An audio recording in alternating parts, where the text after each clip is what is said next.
Eu me lembro que uma vez eu escrevi num livro meu, acho que Na Simples Beleza do Inesperado, eu estava falando um pouco sobre a minha família e tal, e que uma das coisas mais difíceis é você saber que cada dia que você tem para amar uma pessoa, ou uma família, ou amigos, é menos um dia que você tem para amar essa pessoa, ou família, ou amigos. Cada fase da vida tem uma relação diferente com um senso de finitude, com essa ideia de que a existência um dia vai terminar. Mas o ser humano vive nessa ilusão, sei lá, que nós mesmos criamos conosco, achando que eu vou ser Deus para sempre. Eu vou ser assim, nunca vou morrer, eu nunca vou sofrer, que eu vou continuar. E, na verdade, você vai morrer, tá bom. We have never seen someone staying forever, but yet, each time someone dies, we revolt. We realize that's not right, and we shout and we cry. Na verdade, a grande diferença entre um deus grego e um homem é a imortalidade. Essa é a diferença. Os deuses gregos eram tão tontos quanto a gente. A única diferença é que eles eram imortais, e essa não é uma única diferença. Essa é uma diferença que faz muita diferença. Porque a partir do momento que você tem a percepção da passagem do tempo e da mortalidade, da sua mortalidade, o tempo de vida que você tem ganha um significado muito diferente, né? Se você não soubesse que você vai morrer um dia, você não ia se preocupar muito com isso. Mas esse medo que a iminência da morte causa não é simplesmente a inexistência.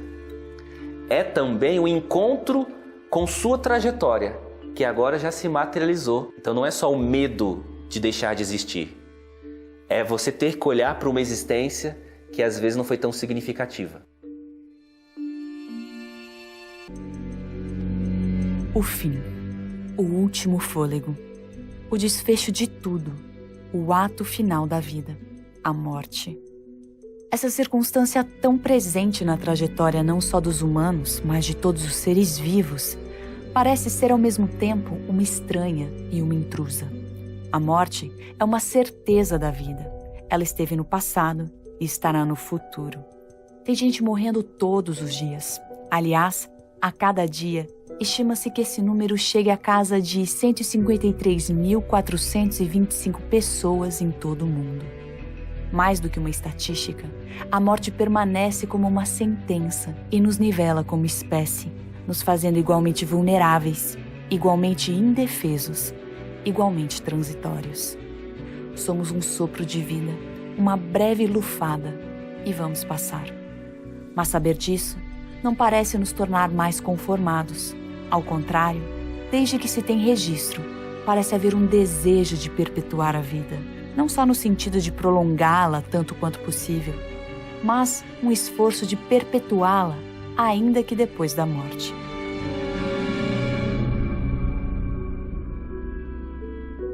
Los documentos que conocemos más antiguos los encontramos en las altiplanicies del Irán, los Upanishads, y ahí ya hay un intento de ir más allá de la muerte, ¿no? De superar la muerte, ¿no? Ya hay una idea de inmortalidad. Entonces, desde épocas muy antiguas hay una especie de búsqueda de superar la muerte, de ir más allá de la muerte, ¿no? Isso vem junto com esse querer do ser humano de continuar. Os egípcios já tinham toda uma cerimônia, inclusive as múmias eram mumificadas para continuação. Eles construíram pirâmides. Os maiores prédios que a gente vê hoje, os exemplos dos prédios, são de prédios que eram mausoléus. As pirâmides, Taj Mahal, Petra, Herodes mesmo, ele construiu uma montanha para construir um palácio em cima para ser o mausoléu dele. Yo creo que es muy difícil, es muy duro aceptar que todo acaba en la nada. Yo creo que normalmente las diferentes culturas y religiones buscan otra salida. ¿Por qué? Porque es muy duro, es muy difícil aceptar que la nada es el destino último, ¿no? Del ser humano. A crença da vida depois da morte, a ideia de que eu continuo uma outra forma de existência quando a minha vida física cessa, foi a forma talvez mais primitiva, mais básica e uma das primeiras que fez com que o homem lidasse com essa questão da morte. Desde os egípcios antigos, que procuravam a mumificação para poder manter ali a estrutura da máquina, para que um dia, né, viesse o software, por assim dizer, dentro do hardware, que era o corpo humano, né, para que de novo a vida pudesse voltar ali, desde dessa concepção, até outras ideias mais filosóficas, mais sofisticadas, assim, de pensamento, como a gente vê em outras religiões, transmigração de alma, reencarnações, enfim, ideias as mais diversas, para se vencer isso. Só que agora a gente lida com uma questão nova, porque a gente tem todos os avanços tecnológicos que podem ajudar exatamente a alcançar isso que o homem vê como a última barreira. La muerte siempre es un límite limitante, dice un autor muy conocido español, un filósofo español que se llama Eugenio Trías, ¿no? Es el límite con el que nos encontramos todos, ¿no? Y Heidegger decía que es un poco el final de todos nuestros proyectos, ¿no? Somos vacía libertad para la nada, ¿no? Todo se acaba en nada, ¿no? Entonces la muerte es ese muro que no se puede franquear, ¿no? Es esa barrera que no podemos trascender, ir más allá, ¿no? É como limite que a morte se impõe à vida. Ela é linha divisória, fronteira entre o que se conhece e o que nada se sabe. A morte é a medida que marca o término de nossos dias, de nossos afetos, da respiração, da atividade do cérebro, das batidas do coração. Mas a morte também é limiar e limitação. Ela é a fraqueza do humano, o calcanhar de Aquiles de nossos delírios de indestrutibilidade. Mas já que a morte, mais dia menos dia, vai chegar, que diferença faz pensar a vida sob o ponto de vista de nossa finitude? Conhece-te a ti mesmo. Essa era a famosa inscrição encravada no templo de Apolo em Delfos, o lugar mais sagrado da Grécia. Porém, não se tratava de um conselho ou um convite à reflexão introspectiva, como mais tarde propôs a filosofia de Sócrates, que a tomou como lema. Conhece-te a ti mesmo era antes uma ordem dos deuses, uma espécie de estatuto para os homens. O grande lembrete dos imortais mitológicos dizia aos habitantes desta terra: saibam que vocês não são como nós.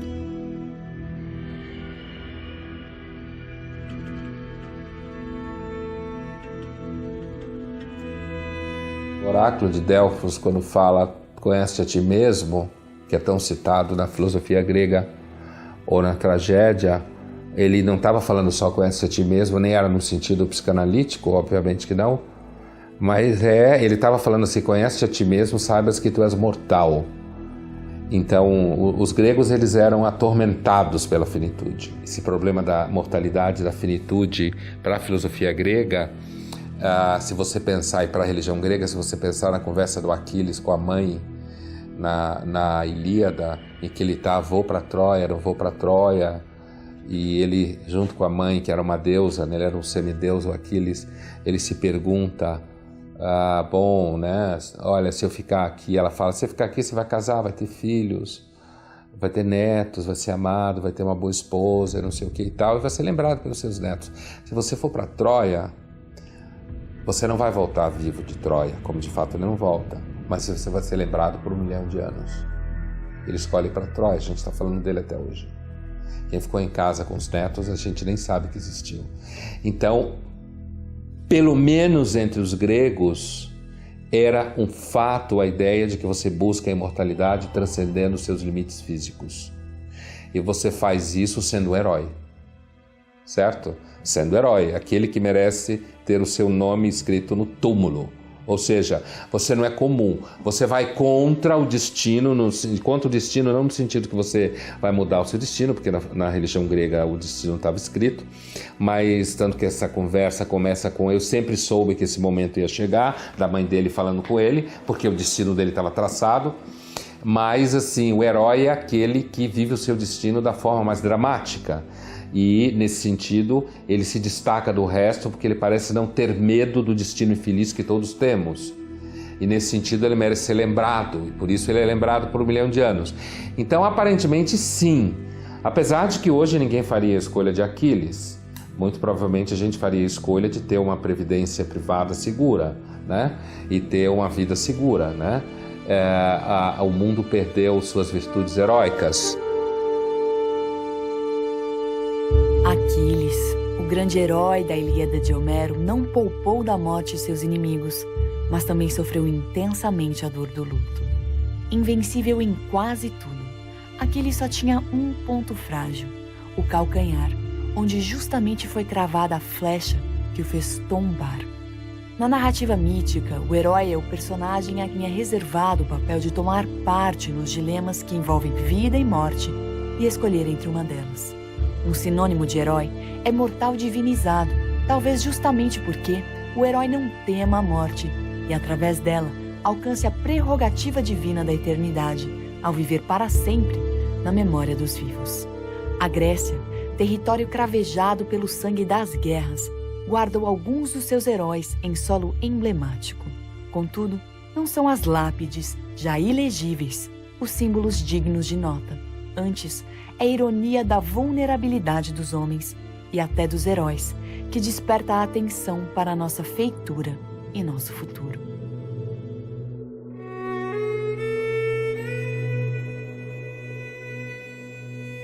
Originalmente, o Querameicos, ou cerâmico, era um campo de oleiros e, mais tarde, tornou-se um importante cemitério. O corpo dos nobres tinha seu abrigo do lado de dentro do muro, mas gente comum era enterrada do lado de fora. Em sua homenagem àqueles que deram a vida no combate contra Esparta, Péricles, o general de Atenas, disse que os homens eminentes têm por sepulcro a terra inteira, não sendo lembrados apenas com colunas e lápides no seu país, mas em terras estrangeiras, onde há um memorial gravado no coração dos homens. É bem verdade que a história guardou alguns desses nomes, mas o fato é que nem Péricles, nem os valentes soldados, nem os nobres, nem os pobres resistiram ao tempo.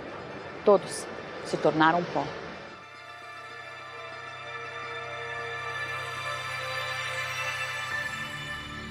Vestidos em armaduras ou escudados em computadores ou nos livros, munidos de ciência, religião ou dos botões que disparam revolução e destruição, nos julgamos invencíveis, indestrutíveis. Apoiados no petróleo e na pólvora, raramente nos lembramos que, na essência, somos pó. I think one of the reasons why people don't realize anymore that we are from dust is because we are, in a sense, it's interesting, we are materialistic people in at least the Western culture, we are quite materialistic, but at the same time we are materialistic. So materialistic in the sense of when I look at my forefathers or my grandparents, when somebody died, they didn't die in the hospital, they didn't.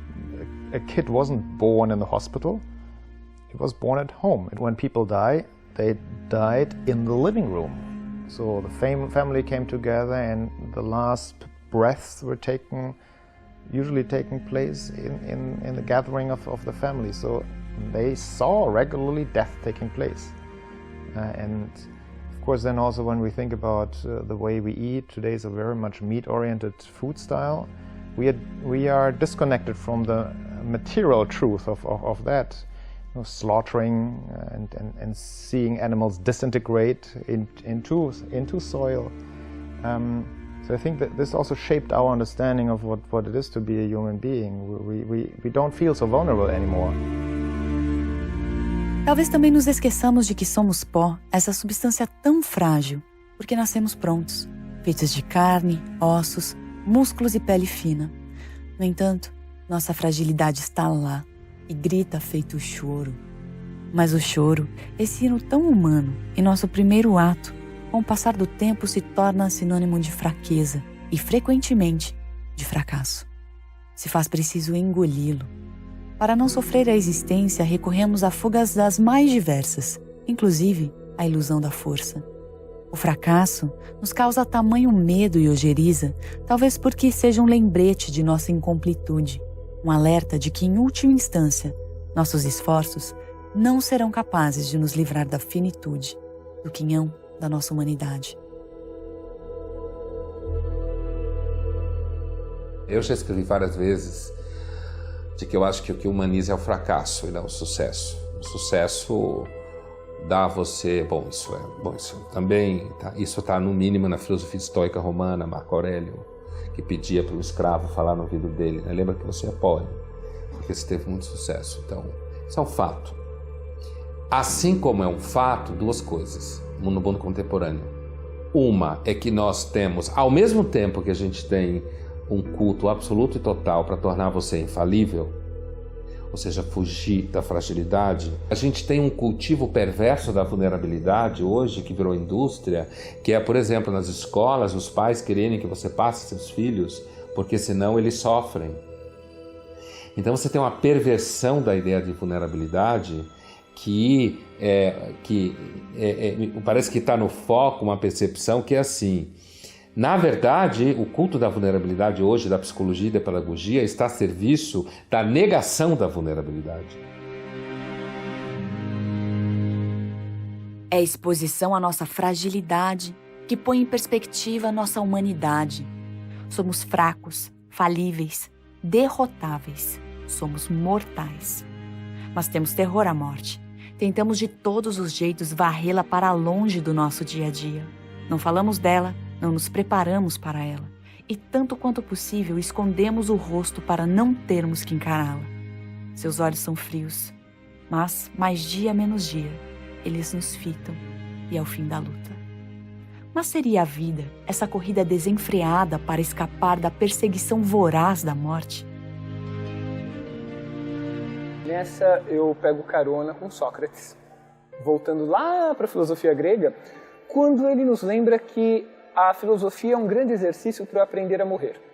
Então, sim, nós vamos morrer. Esse é o ponto. Até agora o homem não conseguiu vencer a morte. Eu posso prolongar a vida, mas isso não significa que eu alcancei imortalidade. Eu posso conseguir alcançar qualidade de vida. Eu posso compreender como o corpo funciona. Eu posso postergar a minha morte para daqui a 100 anos. Mas uma hora eu vou acabar. E uma hora eu, como indivíduo, vou morrer. Para mim, essa é a questão que é a mais essencial na humanidade.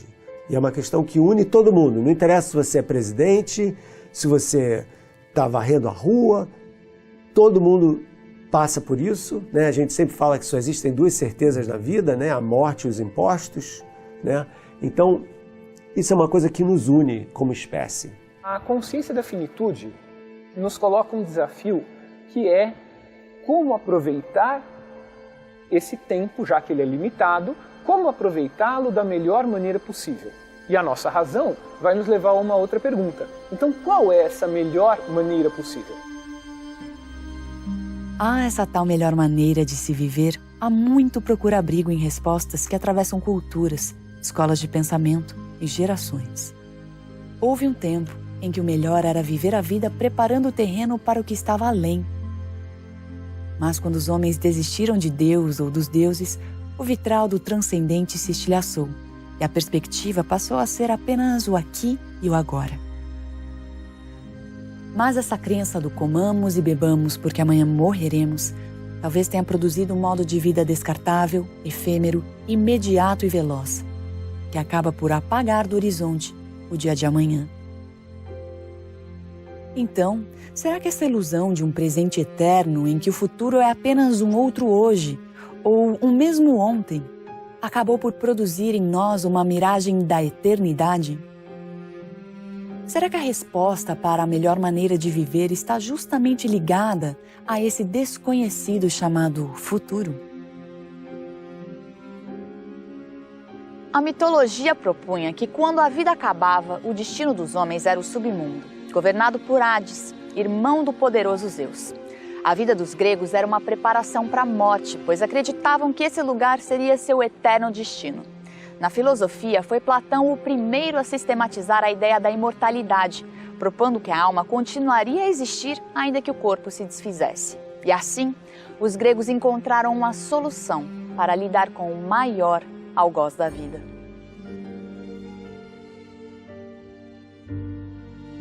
A separação entre corpo e alma não era um conceito nem original, nem exclusivo dos gregos. É possível que, ao entrar em contato com outros povos, os gregos tenham tomado essa ideia emprestada. Seu mérito foi criar argumentos racionais para legitimá-la e incorporá-la à filosofia. Ao afirmar que a alma não morre, mesmo que o corpo se desfaça, os gregos encontraram mais do que um conforto. Encontraram um modo de tornar os homens imortais como seus deuses.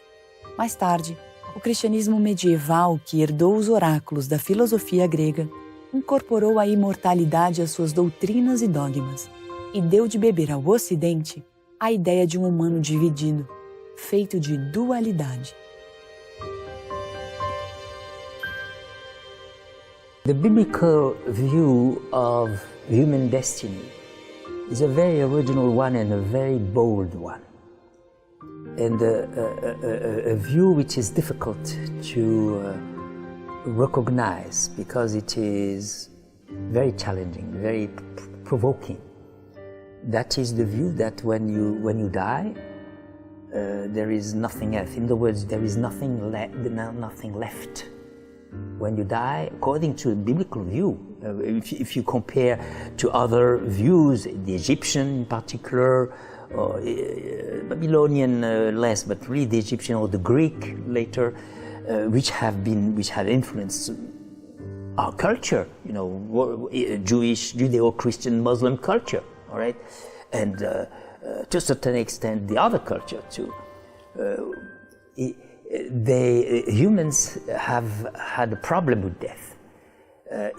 Death is difficult to assume. Death is something which we don't want to recognize because it shakes our assurance. It shakes our future. So the ancient philosophers, the ancient thinkers, who didn't have the revelation, who were just thinking by just looking at nature and trying to find solution by themselves, they found a solution.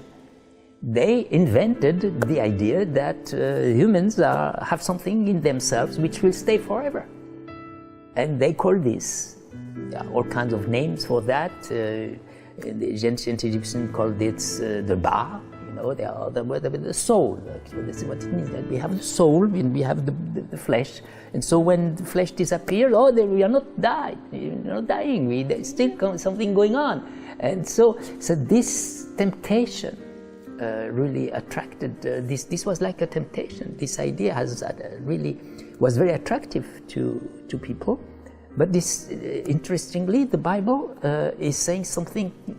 The Bible, which is supposed to be the book of hope, is telling us there is no hope. When you die, you die. La única civilización que no admite que haya algo más allá de la muerte, si descontamos la resurrección, son los hebreos. Para los hebreos eres una sola cosa, el hombre es una sola cosa. Entonces no hay nada que perviva, no hay nada inmaterial que vaya más allá. Pero todas las demás civilizaciones sí que admitirían una pervivencia del alma, y entonces esa vida más allá de la muerte hay que prepararla. Na Bíblia é bem claro, o ser humano não tem alma. Os antigos, a partir do pensamento grego, pensariam que essa é a fagulha divina. A fagulha que é imortal e, portanto, nunca pode morrer. Se for boa, vai para o céu. Se for ruim, vai para o inferno. Mas como não pode morrer, então vai ficar queimando eternamente lá no inferno. Não é? Isso não existe na Bíblia. O ser humano é matéria mais vida. Quando as duas se unem, produz um ser vivo, que é a expressão que está na Bíblia, né? O Nefesh Hayah, a expressão ser vivo. Quando o ser humano sai a vida dele, ele volta a ser pó. Pó, coisa tão leve que o sopro do vento carrega. Gênesis, o livro dos começos, conta que do pó viemos, mas ao pó voltaremos. Mas seria a nossa sorte algo tão pueril? Nosotros estamos diseñados para la eternidad. No estamos diseñados para tener días tan cortos de vida. Nosotros estamos diseñados para un horizonte que nos convierte en personas en mayúscula. Entonces, cuando esto, por la enfermedad, el fallecimiento de la gente que queremos, por las adversidades de la vida, nos deslocaliza, nos genera una sensación de inestabilidad y nosotros tenemos que mirar hacia donde tenemos que mirar. Por eso las promesas en la Biblia acerca del futuro, del equilibrio, de un mundo donde volvemos a estar en el Edén otra vez, en una relación natural con Dios y con los demás, nos da sentido. El ser humano necesita no pasar por pasar. No somos una carga genética que transmitimos de personas a personas, de padres a hijos. Somos más, pensamos, tenemos necesidad de eternidad, ¿no? The fact that you have a desire for something is an indication that this thing exists, even though you never had it. And so we have the desire for happiness, we have the desire for life, right? And it never happened. You know, we die and we are never really completely happy. There is always a problem, there is always something broken. Yet we realize that this is not normal.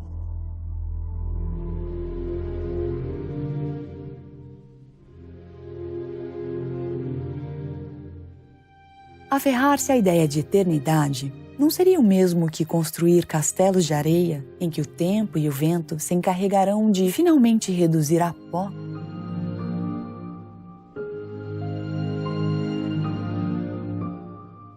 No texto bíblico, quando nós olhamos aqui o relato da criação, capítulo 1 diz que a decisão divina foi: façamos o homem à nossa imagem conforme a nossa semelhança. Se nós tivéssemos só o relato do capítulo 1, a gente pensaria que o ser humano é divino. Porque terminaria dizendo, olha, o homem foi criado à imagem de Deus, Deus o abençoou, disse para crescer e ter governo sobre a terra. A impressão seria que o ser humano seria um ser meio divino ou semidivino, não é? Mas daí o relato 2 diz que Deus criou o homem do pó da terra. But he created out of an element which is in biblical culture associated with nothingness, with death. So God created out of this dust to suggest the idea that really He created someone absolutely new. The dust is related to the dust, is related to nothingness, to chaos. So God created out of this chaos, of this nothing, of this death. And this is, by the way, an important, a very comforting statement, comforting idea, so to speak, that if God can create out of death, then, you know, I can hope, right? If God can do something, just as Jeremiah was saying, you know, can do something out of something which is hopeless. This is what hope is about. You know, you hope when there is no more hope, right? So then I can hope. I can hope beyond death. I can hope beyond my hopeless situation. So in my life and beyond my life, the story of creation is a story of hope.